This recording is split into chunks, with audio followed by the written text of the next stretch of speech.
Here I got the fight card for the Overeem and Harris card coming up tomorrow.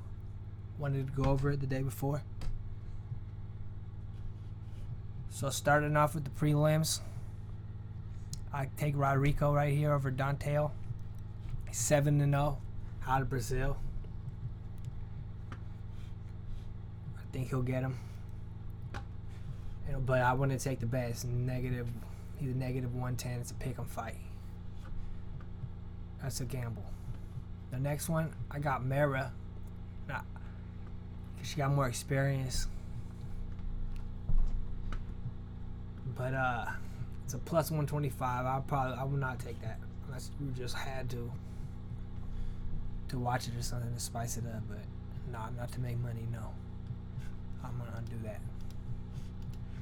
Elkins. I think Elkins will win this fight for sure. Experience. He's one tough son of a bitch. If you've ever seen him fight. But as you see here is a -135, and I'm not taking that. It's not worth it. This next one, I think Giga takes it when I look through the experience and everything in his previous fights. But this is one of the rare ones where I go over here. And I'm not taking that because he's a -340. I'm taking the opposite. I'm going to be surprised if that guy will take it. Not that far away of a chance. He just hasn't fought. He doesn't have the experience. But it's a fist fight. I'll take the +265 on it. This next one, I got this Kevin Holland off way more experience and size. And I know this guy got into UFC beating some dude on the contender. It was out like Beverly Hill, and then he lost his first fight, so who knows how he'll bounce back from that. But you come over here, I'm not taking it. It's a pick 'em fight. I'm not gonna take a -115.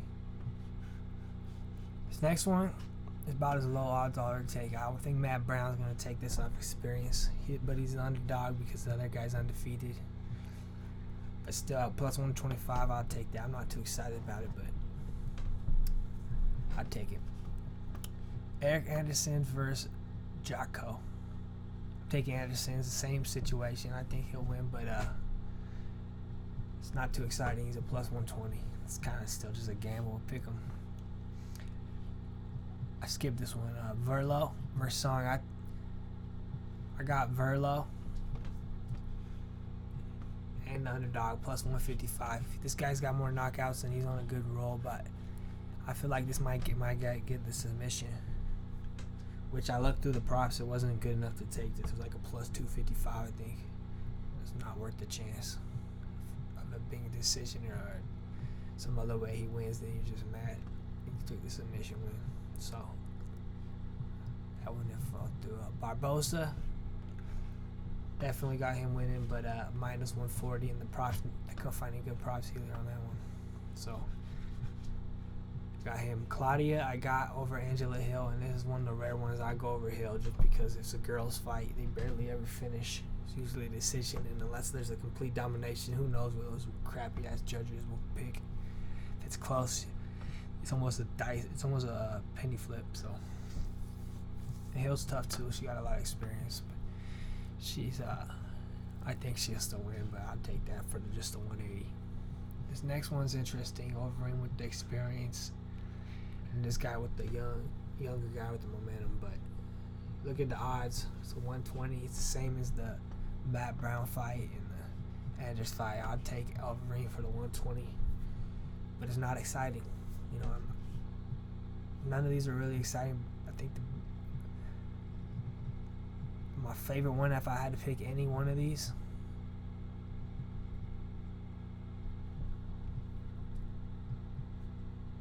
would probably be this Vieira. This Vieira one. And that's not even one I think is winning. It's just almost a gamble because it's a 265 and that's going to be a close fight. Behind that, probably the Verlo.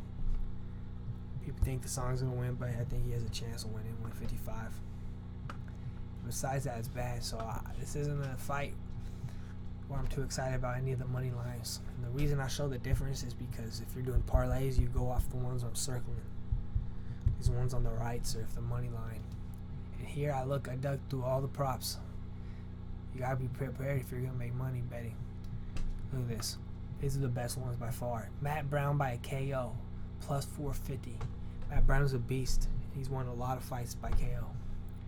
Second one, that Holland guy over who I was saying, the young guy that has 2 fights and lost 1. If he gets a KO, that's a plus 700. I'll take that. And then Overeem wins in round 2. It's a plus 900.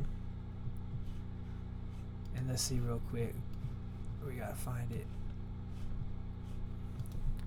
I want to show another one too. It was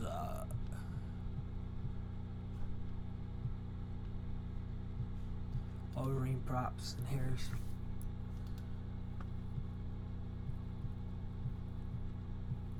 I like this. The plus 900 for round 2 finish and plus 700 for round 1.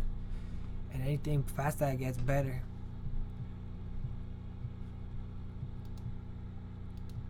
Now let's just go with the 2.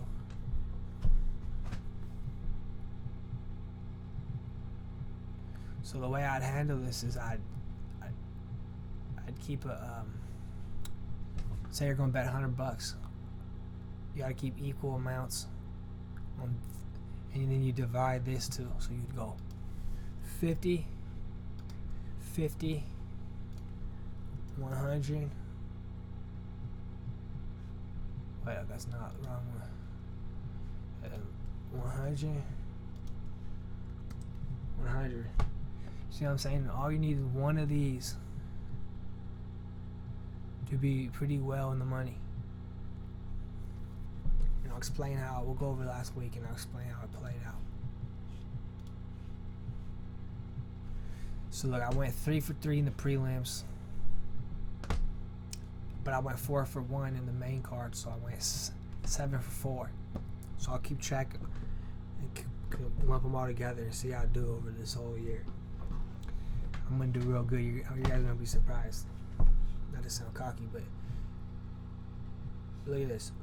Favorite picks based on odds. I had the Sam Alvey for the 315, the Nico Price for the 240, and the Olinky, I can't say his name, for the 270. The same basis where I explained you got to do the same size bets. Alvey lost, Nico Price lost, but he won. So say you do the 100, 100, you lose 200, but right here you made 270. So you made 70 out of the 300. You know what I'm saying? It's almost a 30% gain over in the night. So you gotta be smart. You can't just bet a bunch. It's almost like the law of large numbers. You don't want to just be doing a bunch. You'll get destroyed. You gotta be selective and pick a field and have the odds on your favor where you just need one out of it to be in the money. So those are the ones I explained earlier. Exact same situation. The Brown KO, the Holland KO, the Overeem win in round 2, and the round 1 split up as the equal. We don't want to put 100, 100 and risk that much, you know. Not even though you could do this with any size if you keep them equal. It's just you don't want to have 4, and it just messes up that we're doing rounds kind of. You could do that if it was another fight, I would say, but. And also, I'd say that Alvey fight, I'd take that same bet. I think he lost it off one punch in the second round that swayed it to a span. He almost took him out in the third, and if you look at his IG, he said he came into that fight with a broken hand. The guy's a beast. Nico Price, that fight was the craziest fight on the card almost. And they stopped it last minute, but he could have got it. I would have took the same thing. He could have finished that guy any second. That was a nuts fight. So you're not going to win a lot. You're not going to win them all, I mean, but you got to be selective. That's pretty much my point here. So tomorrow we'll see. There you go.